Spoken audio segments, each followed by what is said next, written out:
ladies and gentlemen. Permit me to apologize for this intrusion. Unfortunately, I'm at a loss for a better way to get your attention. You'll see that I have made no alterations to your page. You also have my word that I've not taken any liberties with your personal information. And if you dislike this message, you're always free to delete it. I think that you will see that I have no malicious intentions. To the contrary, I'm trying to help you.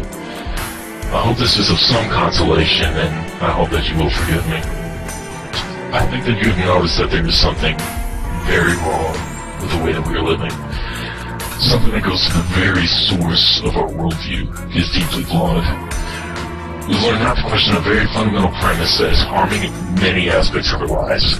Errors in the premises of our thinking will propagate through all conclusions that we draw. When a structure is built on a poor foundation, this error will affect the entire building and result in deep flaws in the finished product. The realm of ideas operates in the same fashion. Bad assumptions will corrupt the conclusions of even the best logic. We currently stand at Morton's Fork. That is, a choice between two alternatives we assume to be unavoidable.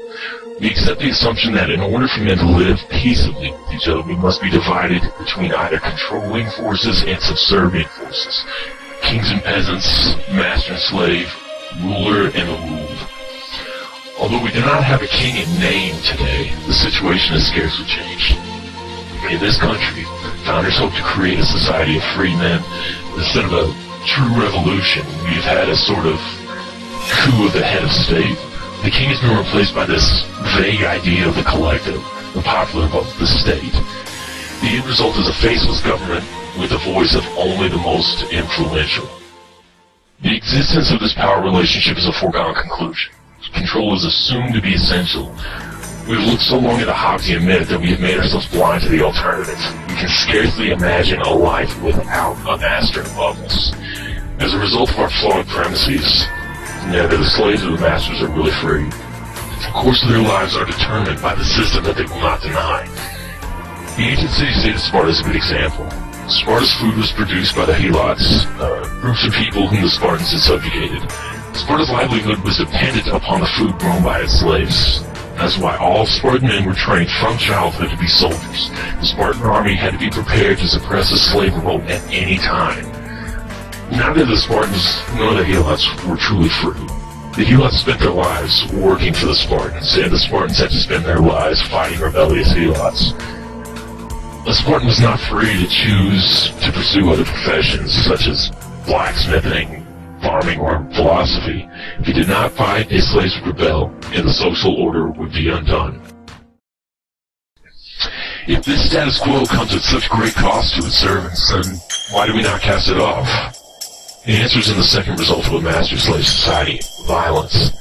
Every law and dictate comes with a whisper of a death threat. If you disobey the law and, for instance, refuse to pay taxes because they fund activities you disagree with, like our wars, for example, which you didn't vote on, by the way, then you threaten the status quo. The state can thrive and plunder only if it will harm or kill you for disobedience.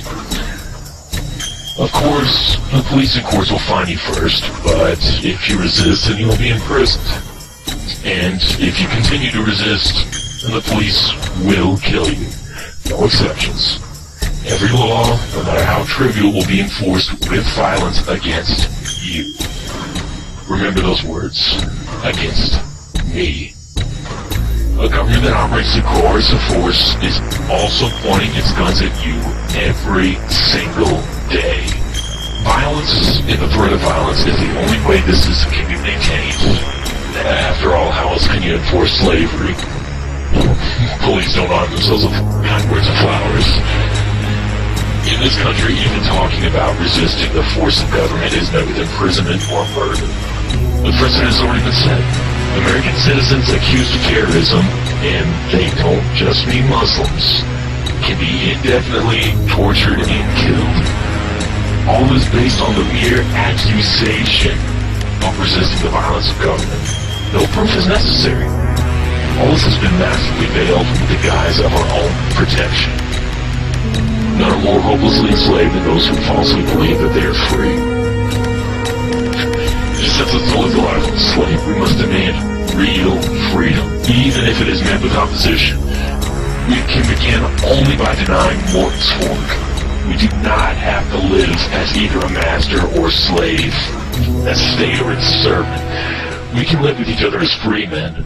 The shackles that enslave us exist only in our mind, and that is where this fight begins. You are a soldier on the battlefield of ideas. Liberate yourself from these tired ideas. Tear down the assumptions forced upon you by those who would deny you your freedom. The arbitrary morality and illogical assumptions of the old status quo will crumble for reason. You have only but to question it. Place with new principled foundation of ideas. Your life is your own. You have a right to your life, liberty, and property. Let the spark of reason illuminate the darkness of willful ignorance.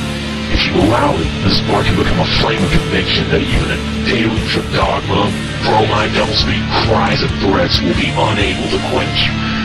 You can no longer afford to stand idle. It's time to take action. Tell someone. Put your ideas in writing. Make yourself heard. I can't tell you what to do next, and that would completely defeat the purpose. But for your own sake, do something. We cannot wait for somebody else to save us, and this battle becomes more difficult with every minute that we waste.